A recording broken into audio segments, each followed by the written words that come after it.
Vanderbilt women's basketball head coach Shea Ralph and players Justine, Pissott, and Sacha Washington.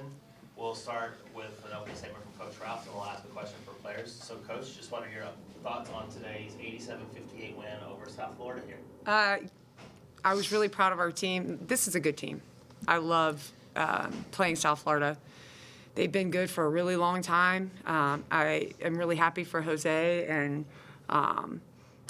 really excited about the opportunity that Michelle has now with the team. So we knew it was going to be a great test, especially after finals. And, you can be a little bit, you see in the first quarter, a little bit rusty. But I love the opportunity we have today to get a lot of people in the game. I thought we eased into it. I love that we had 24 assists. We shot 100% from the free throw line. There's always things we can get better at, and we talk about those, I feel like, ad nauseum. And those things, again, popped up today. But proud of our team after exams and all the things right around the Christmas time, holidays, all that, right? It's good to have them locked in today and get this win. All right, we'll take questions from players. We'll start with Atlanta Morris, 20%. Go ahead. Yeah, for either one of you, I guess, I know you all hang your hats on defense, but with the slow start tonight on offense, how important was that especially? I think for us, it was really Michaela is our energy booster on defense, and I think me and her were missing a couple shots in the beginning, and just to see her go and make some stops, it was okay, Justine, you need to start doing that too. And I think when she started that, everyone else kind of picked it up, and it was just up from there. Yeah, either of you two. Y'all only had 9 turnovers tonight. What was the key to your success with handling the ball? Just making sure we hone in on taking care of it. I know that was a key point that we were having in practice this past week, so just making sure we take care of the ball and we're intentional with what we're doing. Justine, you had 10 points in the second quarter. How was that a big boost for your team offensively? I think it's just something that I am expected to do. I mean, shots weren't falling in the beginning, but basketball isn't about just making shots. A major thing Madison said after the game was defense wins games, and I think that's very true. Everyone knows I can make shots, but I need to rebound the ball and play defense to be on the court. Yeah, Justine, I'm curious, you just bringing up Madison. I know she's not able to play this year, but how important is she for you guys vocally, even though she's not able to be out there with you all? I think she's very important. She's just as important as anyone else on the court, on the bench, anywhere. She comes in every single day and does work that's not seen. So she's just as important as us. She's one of our leaders. She's in our leadership council, and she's great for us. And Sacha, I mean, all 5 of the starters tonight scored in double figures. How dangerous can you guys be when you get that production out of the 5 of you guys?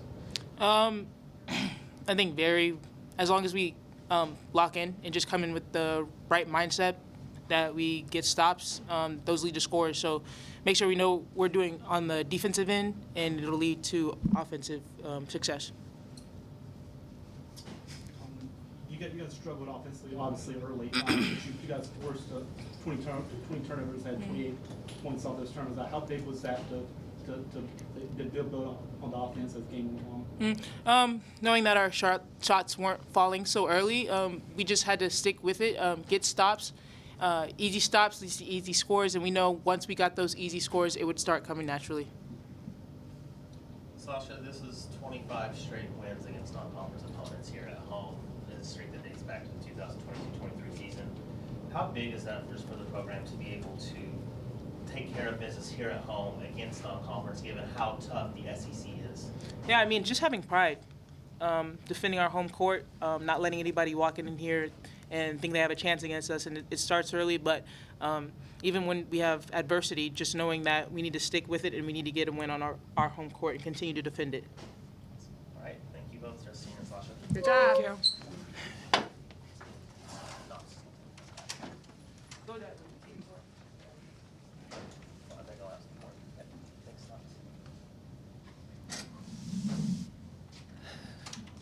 All right, we'll take questions for Coach Ralph. We'll start with Elena. I mean, with the slow start, do you attribute that to anything, or is that just more shaking the rust off and not playing for a while? Yeah, it's that more than anything. I mean, we're getting wide open shots. We took 10 threes. We took a lot of threes, but they were open, and if Michaela took a lot of them. Aubrey took a lot of them. I think Justine took a couple. Those kids are open from the three-point line, I'm okay with that, you know? I think we just have to understand at some point we've got to get a touch inside the lane. So we talked about that. I think it was the media timeout. Our defense isn't great. We're giving up easy buckets, and then we're going down and firing up threes. And I get that they're open, but right now we hadn't made one.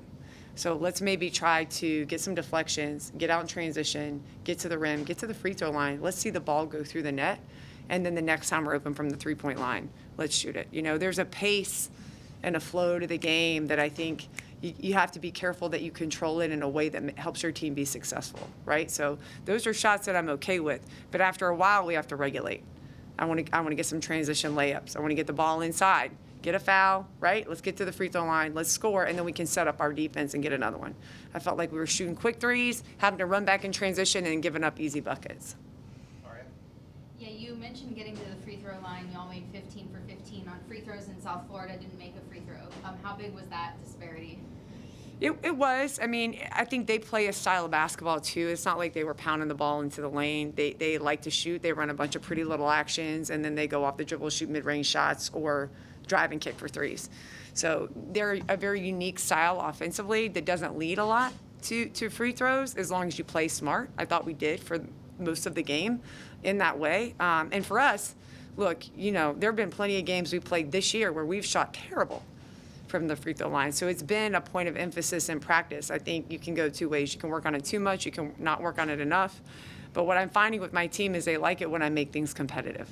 So we've been working on it in a competitive way, and I think it's starting to pay off. As I asked Sacha earlier, how did it feel as a coach that your team came out with not shooting great early on, Yeah. and using the turnovers, points off turnovers, and fast break transition to good generate offense? Hey, look, that's growth for this program, for this team, and that is going to happen. Justine hit it on the head. Basketball, you know, isn't just about making shots. It's not just about scoring. And you're going to have quarters and games sometimes where it feels like the ball is just not going to go in the basket.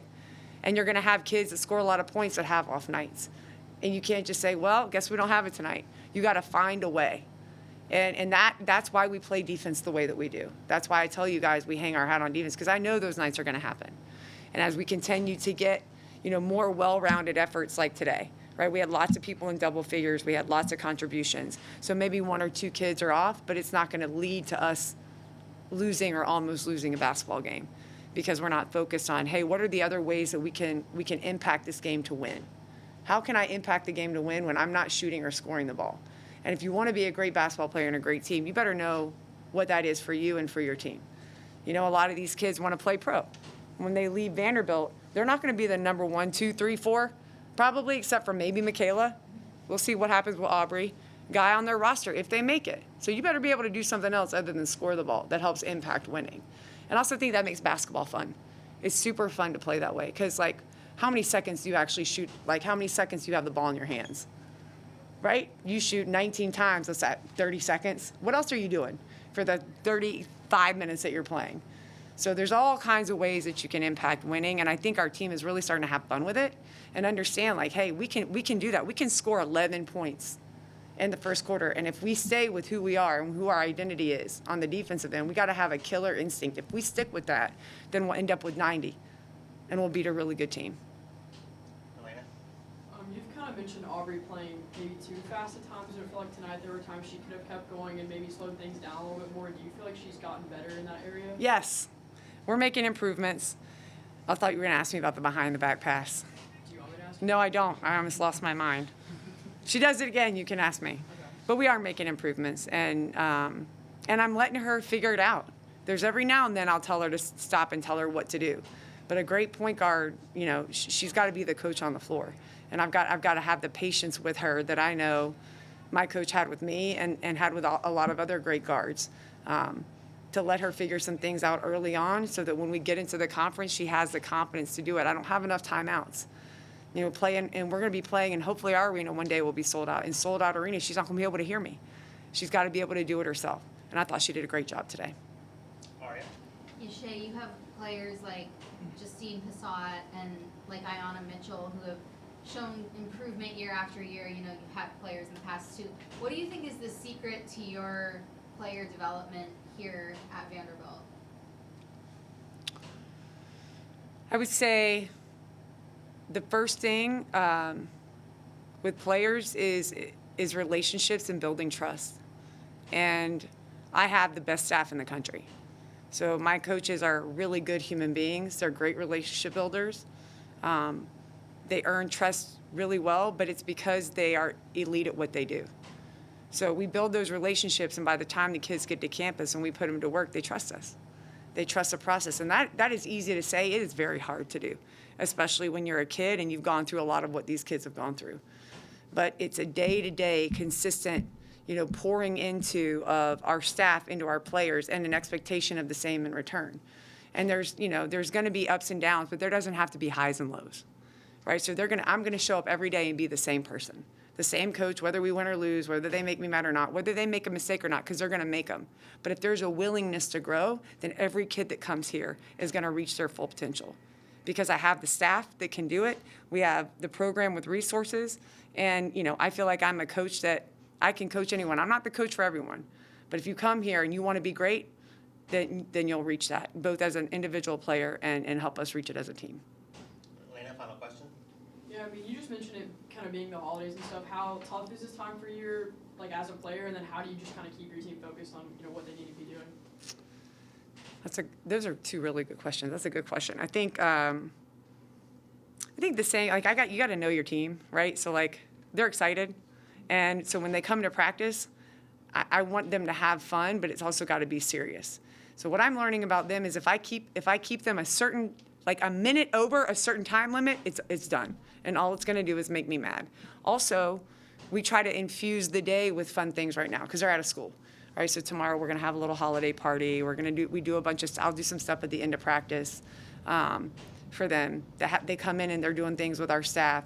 So it's light, but I also give them, we'll have it in, early afternoon so that they have time to do what they need to do as a team, go shopping and do all the things. They know when they show up to the gym, they got to be locked in. So I think we do a good job of balancing, I guess is probably a shorter answer than that long. We balance it. We know they're excited, but we still have work to do. All right. You guys came ready today. Those are good questions. I can tell you thought I was going to ask something else. No, that was a good question. No, I mean about Aubrey. Oh, yeah. She's getting better. She's going to have to. I'm coming. Let's go. I'm coming. We have a bunch of